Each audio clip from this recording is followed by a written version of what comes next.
Good evening, my dear friends. Today or tonight, we are beginning the solemnity of Mary, the Mother of God. We're having this Eucharist not only because it is going to be New Year. You're attending Mass not only because it is part of your tradition and practice. As Catholics, we begin the year not with resolutions, not with parties and noise, but we begin the beginning of the year with Mary, the Mother of God. Kaya, ano bang ginagawa mo dyan? Kaya habang nandyan siya, sige, hayaan na po natin si AJ. Masaya po yung kanyang Pasko ngayon. Meron po siyang bagong girlfriend. Kinuwento niya sa akin nung isang araw, di ba? Yeah, kaya masaya po siya ngayon eh. Kaya hayaan na po natin siya.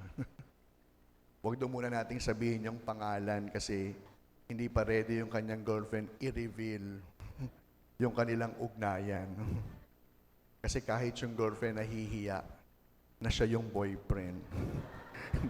Joke lang. Nawala na ako. Talaga si AJ talaga.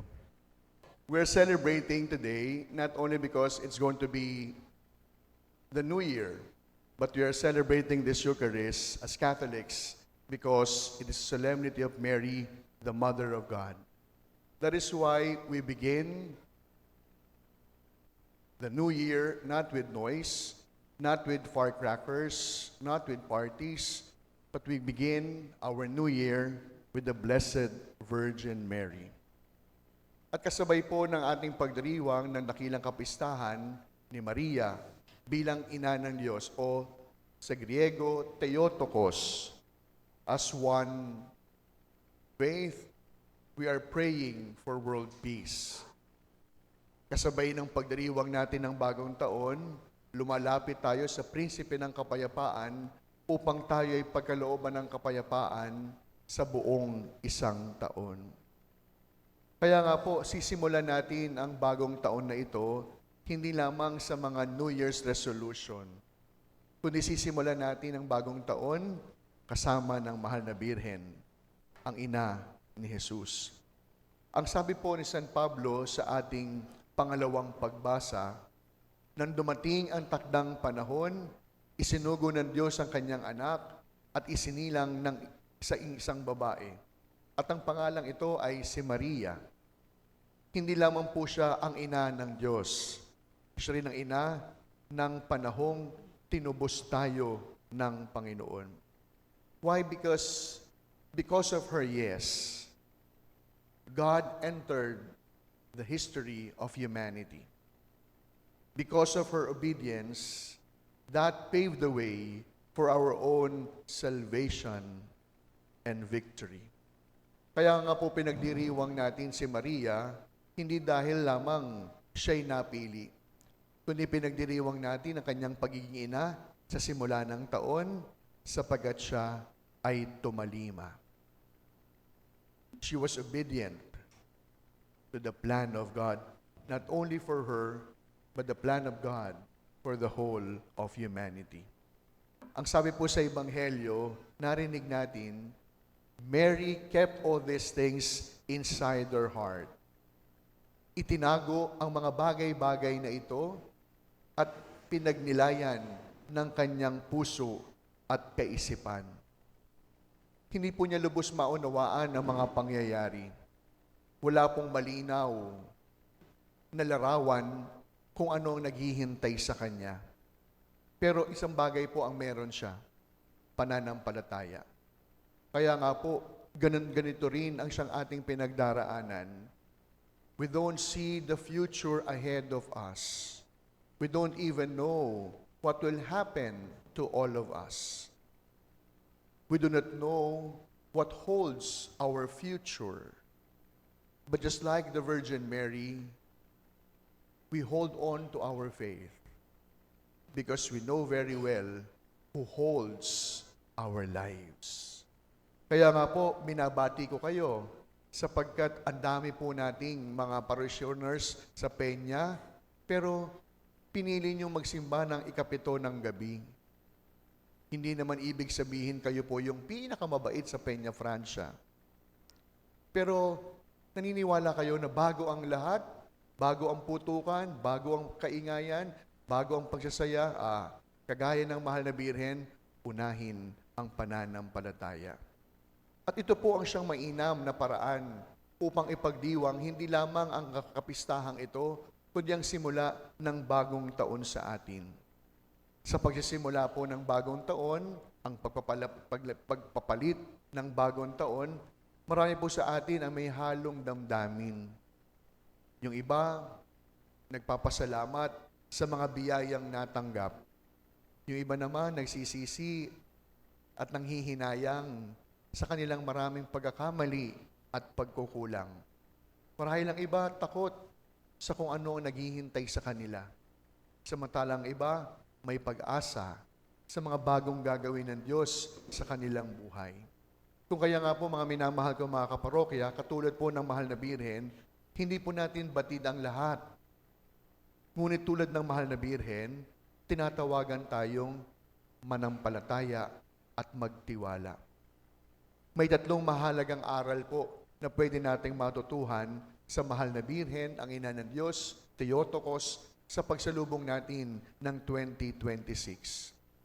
Una, ang Diyos, bago pa tayo magdasal, pumikilos na. Ang Diyos, bago pa tayo lumapit, alam na niya ang nais at ibig ng ating puso at kalooban.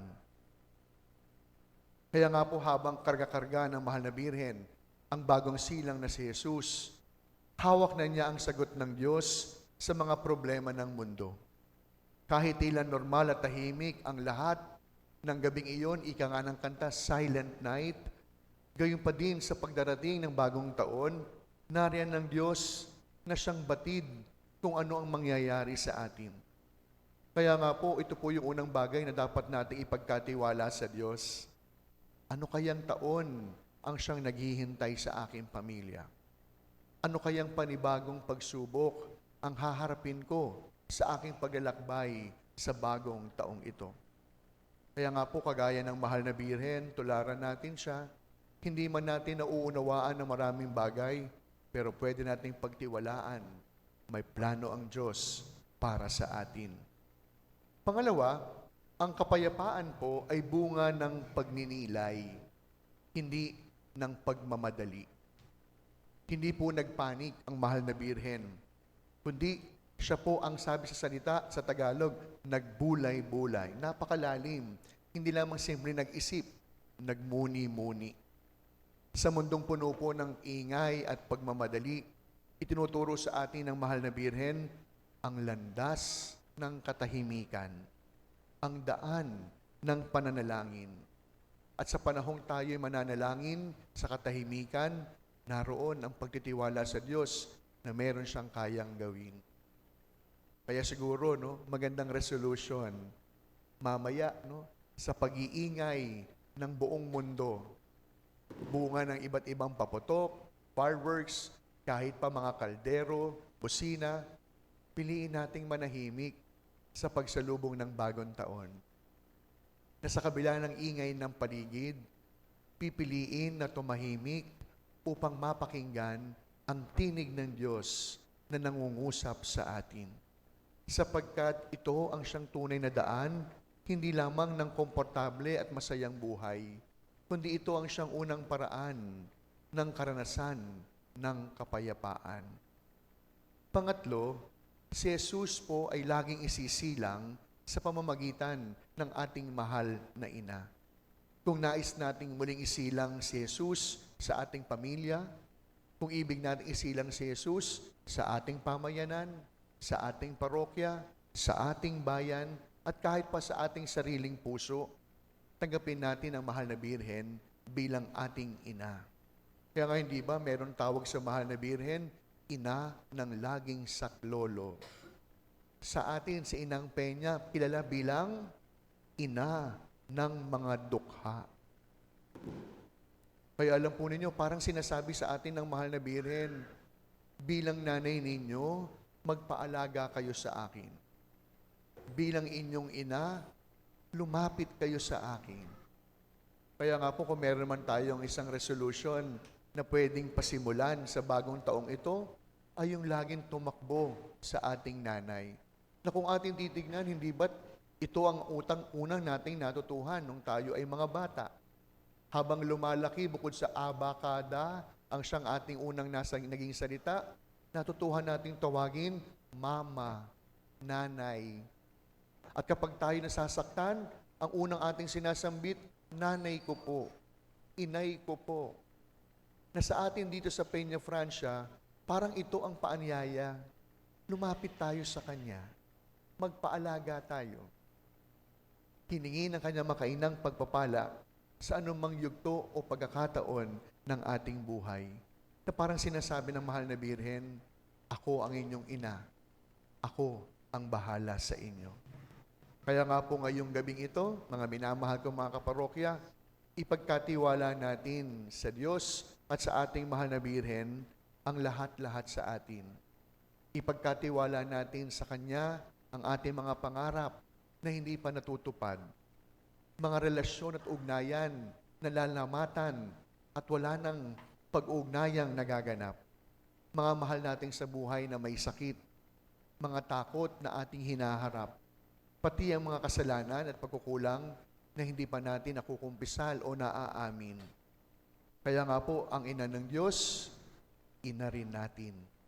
Ang mahal na Birhen, handa tayong tulungan sapagkat tayo ay kanyang mga anak at tayo ay magkakapatid. Kaya sa pagsisimula po ng bagong taon, hilingin natin hindi lamang yung masayang taon, kundi hilingin natin maging mapanatag ang taon na ito. Maging banal ang taon na ito. Huwag lamang tayong dumepende sa mga polka dots. Huwag lamang tayong dumepende sa pagtalon. Huwag tayong maniwala sa mga bilog-bilog. Kapatid, magtatalon ka man ngayong bagong taon, kung hindi ka maialagaan ng iyong sarili, baka hindi ka lang tumangkad, magkasakit ka pa. Kung bumuo ka man ng 12 bilog sa iyong lamesa, magiging tamad ka naman sa iyong pagtatrabaho, walang mangyayari sa iyo. Kaya sa pagpapatuloy po ng ating pagdiriwang, lumapit tayo sa mahal na Birhen at sabihin natin sa Kanya, marami po akong takot na nararamdaman, pero dahil ginawa ninyong magtiwala, gagayahin ko kayo. Nawang ating bagong taon, magsilbing tunay na bago. Bago kasama si Jesus, bago kapiling ang mahal na Birhen. Masaganang bagong taon po sa inyong lahat. Amen.